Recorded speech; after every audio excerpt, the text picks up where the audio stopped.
under the impression that once you serve in the military, you can go to college for free. That would be nice, but that isn't the truth. Well, not exactly anyways. The truth is that once you complete your terms of service or your contract, you're entitled to educational benefits. Now, the decision you have to make is which education benefit did you earn, and which education benefit do you wish to use to pay for college courses. Now, depending on your length of service, whether you're active or reserve, determines which of these benefits, or what the Veteran Affairs calls chapters, are you entitled to, and which one would benefit you the most in the long run. Now, what you got to understand is that each benefit has their pros and has their cons. Now, the two benefits that I'm going to speak about is Chapter 30 Montgomery GI Bill and Chapter 33 Post 9/11 GI Bill. There are similarities and there are differences, and there's pros and cons. Being a veteran that has used benefits before, my educational benefits to go to school, to pay for my college courses, and as an employee of San Antonio College Veteran Affairs, I'd like to share with you my knowledge and help you become more knowledgeable and understand which of these benefits are more beneficial towards you as a student. I'd like to also show you why the government would or tries to persuade you and push you into choosing Chapter 33 Post 9/11 benefit, and why I believe the Chapter 33 Montgomery GI Bill is more beneficial to you and the students. Now, the first thing I'd like to go over is similarities and differences, because you have to understand what the benefits are in order to understand which benefit you'd like to use. Now, let's first talk about Chapter 30. Chapter 30 is an earned benefit. Now, every serviceman, servicewoman, during their first year of their contract, they get $50 taken out of every check. Get paid on the 1st and 15th. That's $100 a month for the first 12 months. So after 12 months, you pay into. That's what they call it. They pay into the Chapter 30 GI Bill. Once you pay into the Chapter 30 GI Bill for 12 months, that GI Bill is yours to use once you complete your contract, if you get out with an honorable or other than honorable discharge. Now, the way the Chapter 30 works is every month, or whenever you become a student, you decide not to re-enlist and you want to become a student and use your educational benefits, you register to college normally, but you take your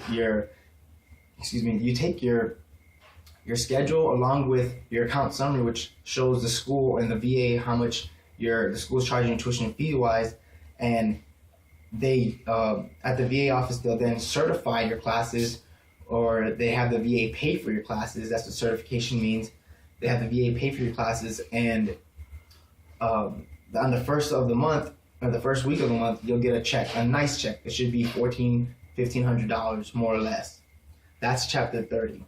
Now with Chapter 33, the way it works is it's a lot similar in the certification process, or very similar, but the difference is in Chapter 30 I didn't explain, but you have to make you have to make the payment towards tuition and fees, and after the month after you start going to school, you start to receive your educational, that $1,500, $1,600, or $1,400 to $1,500 payment.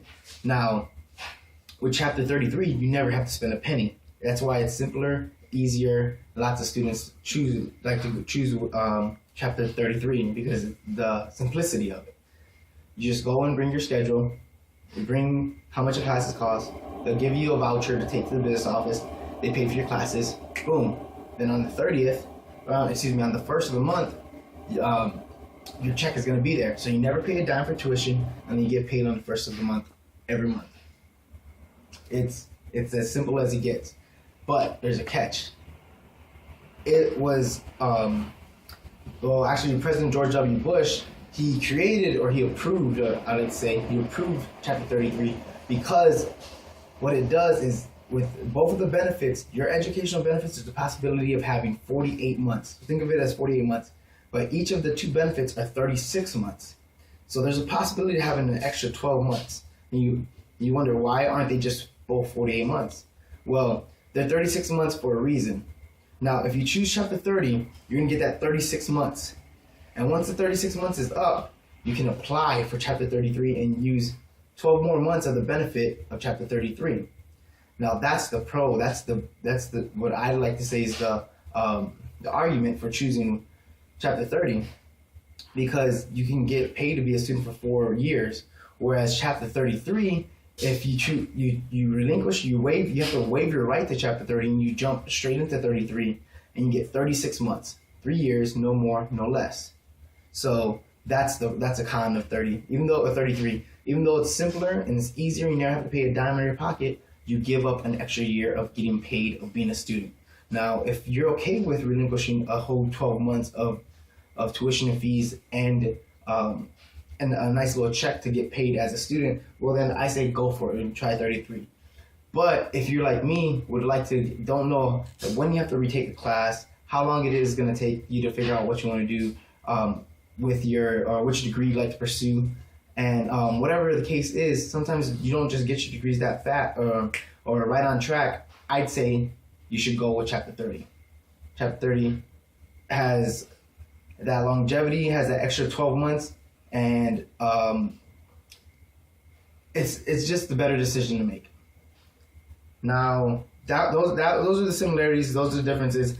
The next thing I'd like to talk about is how the government wants to push you into using Chapter 33. Now, Chapter 33, if you ever go to the website, I'd like to show Chapter 33 since it does save the government money, which that's all it really does. It saves the government money because you can get paid 4 years, but if you choose 33, you just get paid 3 years. That's if every student chooses 33, that's one more year. That's one more year that the government doesn't have to pay for that student. Now, looking at the website alone, you go straight to the gibill.va.gov website, and first thing you see is stuff about Post 11 GI Bill. Post 11 GI Bill. I guarantee you that the next picture that shows up is going to be about the Post 9/11. And the way they do it, they promoted this could be you. They're promoting a female in the classroom. You can be a student, and they have the Air Force. Now, there's a Navy guy. Maybe you can relate to that Navy guy. You're trying to serve.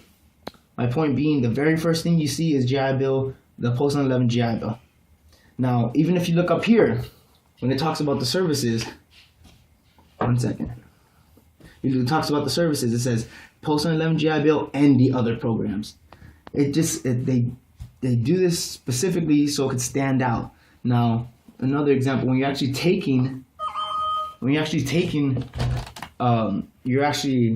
signing up for one of the applications. When you're signing up for the applications, it's gonna show you. It's gonna make sure that the Post 11 GI Bill stands out amongst the other ones, and the way they do that is very subtly. They draw a line between the Post 11 GI Bill and all the other benefits, and I'm gonna show you that right now. Just like this. Not only is it the first selection, but there's a gap between them, and there's a small, subtle line that's between them. Now, it just zooms you in. It makes you want to choose that benefit, and the government does that because they want to save themselves that extra year. Now, those are the differences. Those are similarities. That's why the government. That's how the government tries to push you into choosing Chapter 33 GI Bill. And that's why I believe that Chapter 30 is a better benefit, because you get more out of it. You get that extra year of getting paid to be a student.